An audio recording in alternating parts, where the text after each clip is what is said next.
Muy buenos días, mis queridos amigos y amigas de nuestro canal de la Antorcha Profética. Hoy estamos una vez más con ustedes. Hoy es jueves 4 de junio del 2020. Y estamos con ustedes una vez más para compartir la palabra de nuestro Dios y específicamente el estudio de la palabra profética más segura.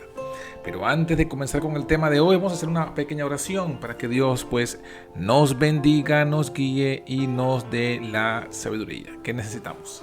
Oremos.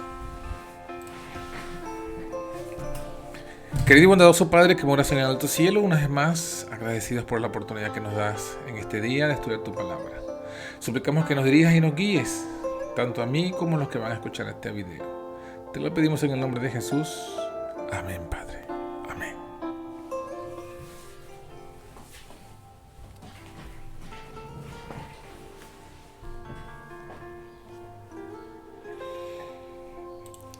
Muy bien, mis hermanos, aquí nos encontramos. El tema de hoy es sobre Daniel 11, como ya saben, y el tema en especial es: el pueblo que conoce a su Dios se esforzará y hará. Y así es, en lo que es la continuación del estudio de este maravilloso tema, lo que es de la profecía de Daniel 11. En clases anteriores hemos visto algo maravilloso, y es lo que leímos en el versículo 31.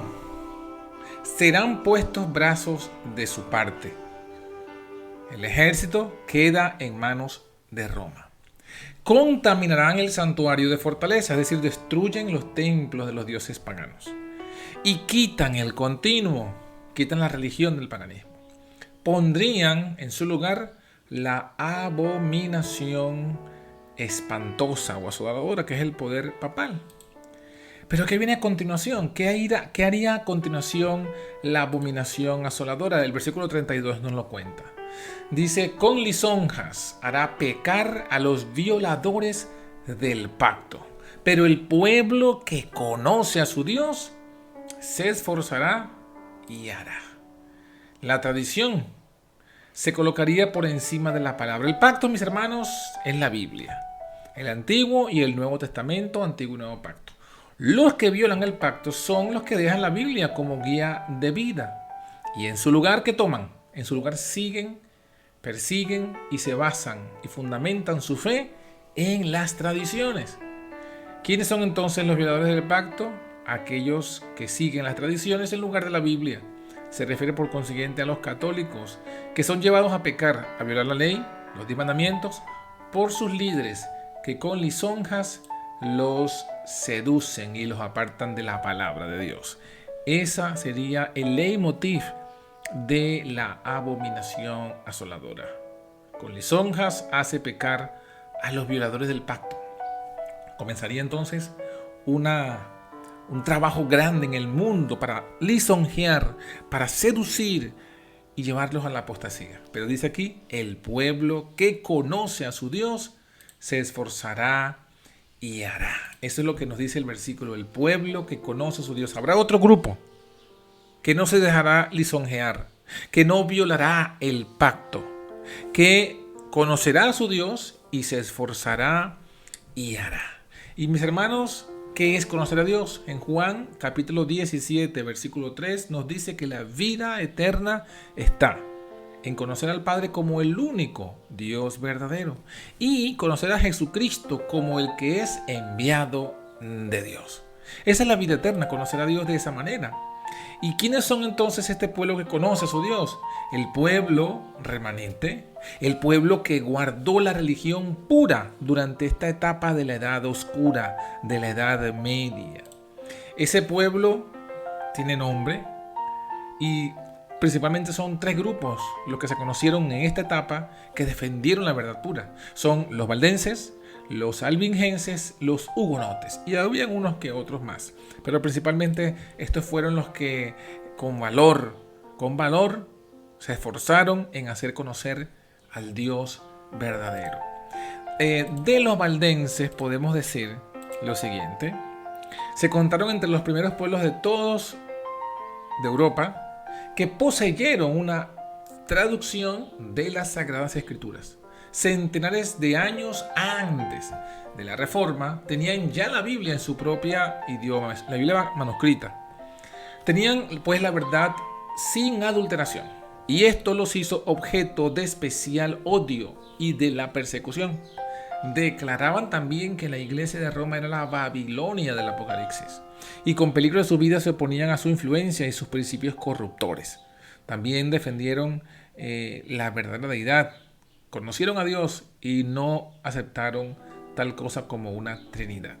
Aunque bajo la presión de una larga persecución, encontramos algo interesante con referencia a los valdenses. Algunos sacrificaron su fe e hicieron poco a poco concesiones en sus principios.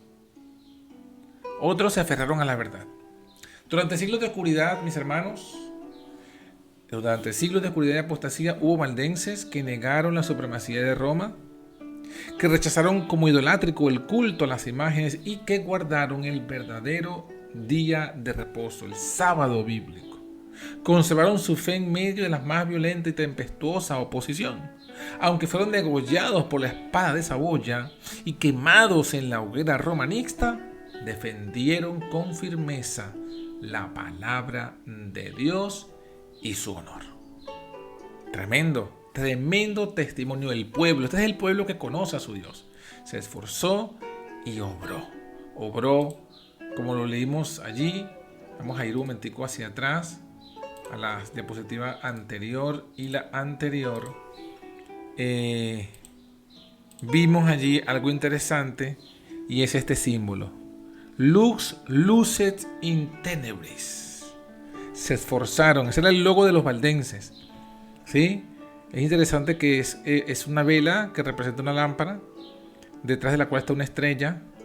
Y si ustedes notan, hay 7 estrellas. 1, 2, 3, 4, 5, 6, 7. Como un reloj, la vela apunta hacia la estrella central, como dando a entender que ellos sabían que estaban en la época de Tiatira, porque las estrellas en Apocalipsis son los 7 ángeles de las 7 iglesias. Entonces este es el ángel de Éfeso, el ángel de Esmirna, el ángel de Pérgamo y el ángel de Tiatira. Ellos sabían que ellos eran el ángel de Tiatira que estaban luchando contra Jezabel. Y esto es maravilloso, mis hermanos, ver pues cómo la luz en las tinieblas resplandece. ¿Qué es lo que dice allí, no? Luz, lucet in tenebris. La luz resplandece en las tinieblas. Pero no fueron los únicos. Ya le vimos que también estaban los albingenses, que también conocieron a su Dios. Mientras los valdenses sucumbían en las montañas del Piamonte a causa de la palabra de Dios y del testimonio de Jesús, sus hermanos, los albingenses de Francia, testificaban de la misma manera por la verdad. Los valientes hugonotes, en su lucha por los derechos más sagrados al corazón humano, habían derramado su sangre en muchos y rudos combates. Los protestantes eran considerados como fuera de ley, sus cabezas eran puestas como precio y se les cazaba como a fieras. ¡Qué terrible! El espíritu de la persecución, el espíritu de la intolerancia religiosa. Entonces tenemos los valdenses al norte de Italia, en los Alpes suizos y del Piamonte, los albingenses de Francia y los hugonotes también estaban pues en Holanda y en Inglaterra. Ellos eran cazados como fieras, eran perseguidos. Ellos se esforzaron e hicieron.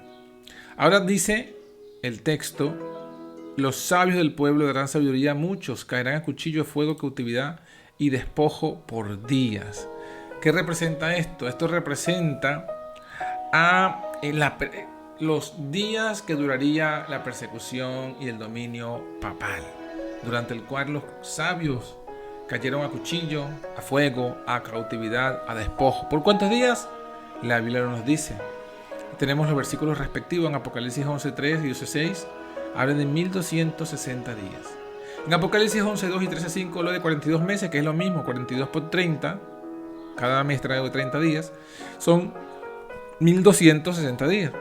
Y en Daniel 7:25, en Daniel 12:7 y en Apocalipsis 12:14 se habla de 3 años y medio, que es lo mismo, porque si son 3 años y medio por 12 meses que tiene cada año, tendremos 42 meses.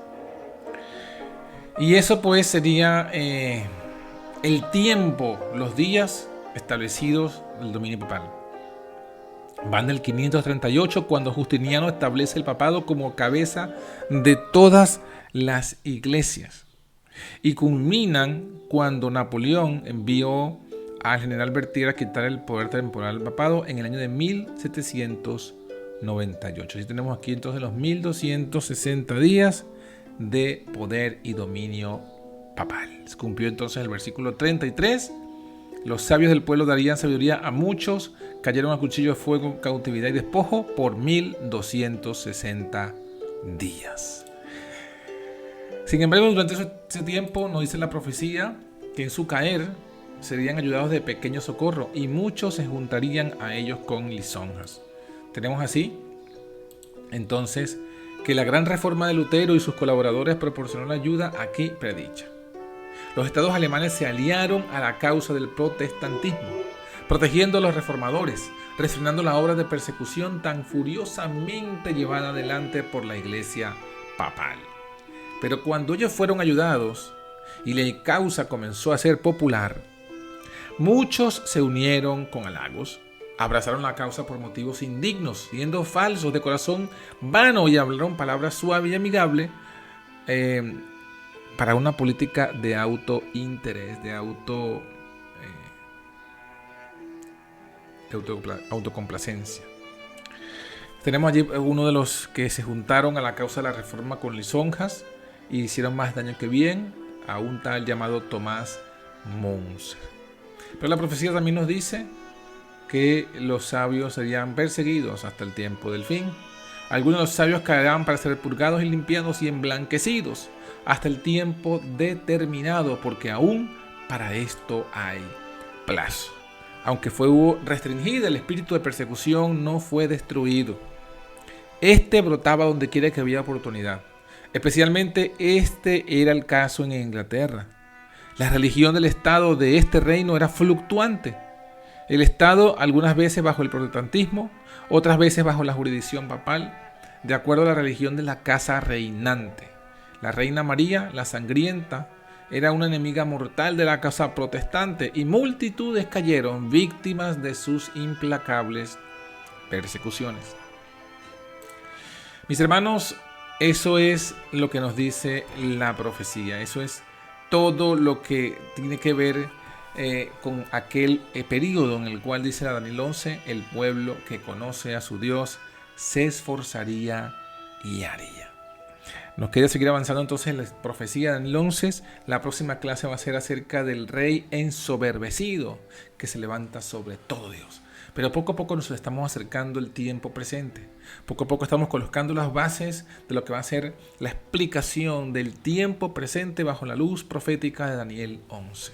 Recuerden lo que dice la palabra: bienaventurado el que lee la palabra profética y los que oyen y guardan las cosas allí escritas, porque el tiempo, mis hermanos, está cerca. Y el Señor quiere que tú y yo conozcamos el tiempo profético, los símbolos proféticos, lo que está sucediendo, lo que está por cumplirse y lo que se va a cumplir.